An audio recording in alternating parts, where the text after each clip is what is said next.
Hello दोस्तों, कैसे हैं आप सब। आशा करती हूँ कि आप सब अच्छे होंगे। तो आज जो कहानी मैं आपको पढ़कर सुनाने वाली हूँ उस कहानी का शीर्षक है धोखा। मयंक पूरे जोर से बल्ला घुमाता है और यह मारा चौका। मैदान तालियों की गड़गड़ाहट से गूंज रहा है। मयंक का शतक पूरा होने में अब सिर्फ 2 रन बाकी हैं और तभी टिर टिर टिर टिर मयंक आंखें खोलकर उछलकर बिस्तर पर बैठ जाता है। घड़ी 4 बजे का अलार्म बजा रही थी। वह रात को अलार्म लगाकर सोया था। इस वक्त उठकर पढ़ना, ऐसे मीठे मीठे सपनों को अलविदा कहकर किताबों में सिर खपाना क्या मुसीबत है। उसकी पलकें भारी होती जा रही हैं। वह अलार्म के कांटे को 4:30 पर घुमाता है।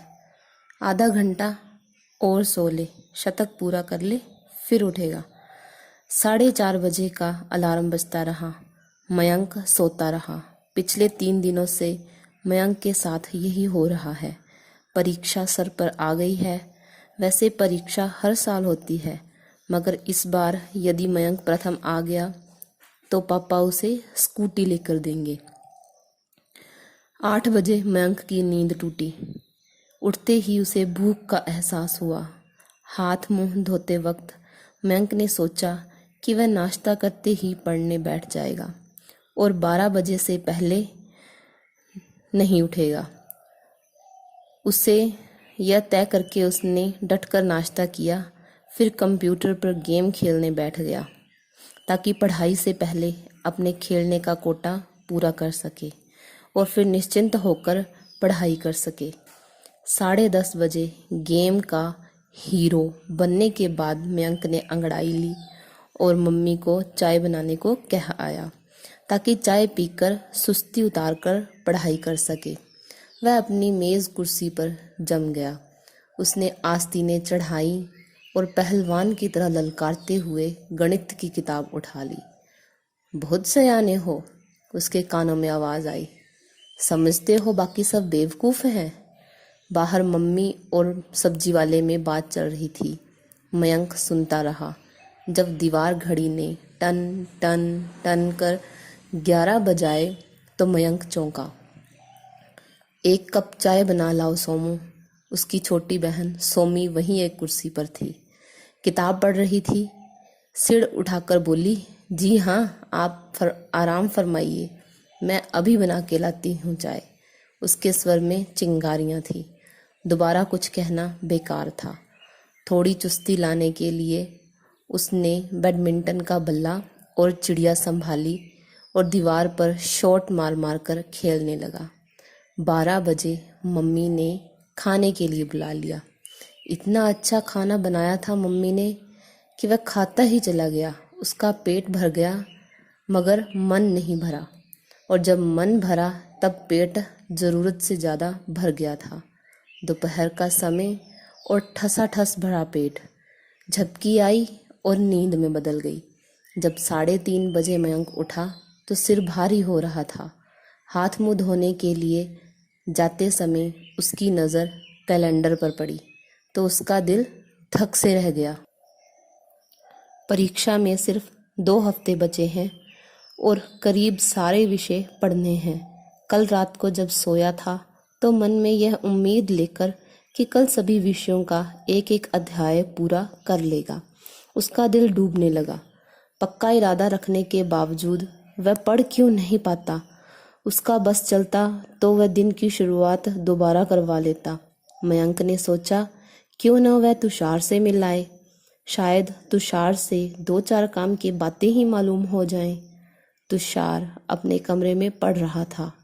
पास रखी कुर्सी पर बैठते हुए मयंक ने पूछा, क्या पढ़ रहे हो यार। तुषार ने मुस्कुराकर किताब का मुख पृष्ठ मयंक के सामने कर दिया। Harry Potter. मयंक ने आश्चर्य से किताब का शीर्षक पढ़ा। तुम उपन्यास पढ़ने में लगे हो। परीक्षा की तैयारी के लिए मूड बना रहा हूँ। मयंक गंभीर हो गया। मूड बनाना भी तो सचमुच बड़ा टेढ़ा काम है। सचमुच, तुषार ने कहा। जब मयंक घर लौटा तो उसका मन हल्का हो चुका था। आखिर उसके खास दोस्त तुषार को भी पढ़ने के लिए अपना मूड बनाना पड़ता है। उसने सोचा कि हल्के मन से वह सुबह उठकर अच्छी तरह पढ़ सकेगा, इसलिए 3 बजे उठने का अलार्म लगाकर वह 8 बजे ही सो गया। मगर दिन में सोने के कारण उसे देर रात तक नींद नहीं आई।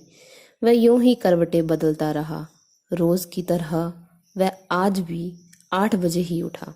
नाश्ता करने के बाद पढ़ाई शुरू करने से पहले मयंक ने टाइम टेबल बनाया ताकि किस विषय को कितना समय देना चाहिए तय किया जा सके। हिसाब किताब लगाते 10 बज गए। कुछ देर अंग्रेजी की किताब को लेकर बैठा, फिर नींद के झोंके आने लगे। अपने आप पर झल्लाते हुए वह बिस्तर पर पड़ गया।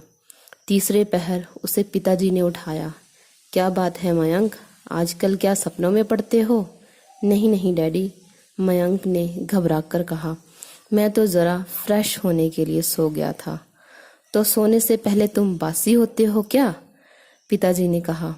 यह कहकर पापा वहाँ से चले गए। मयंक का जी चाहता था कि अपना सिर पीट ले।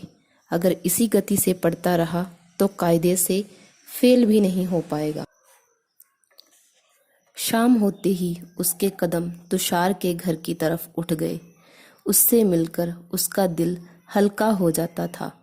तुषार घर पर नहीं था। उसकी मम्मी ने बताया कि वह पार्क में खेलने गया है। मयंक तुषार की मेज पर रखी पुस्तकों को उलटने पुलटने लगा।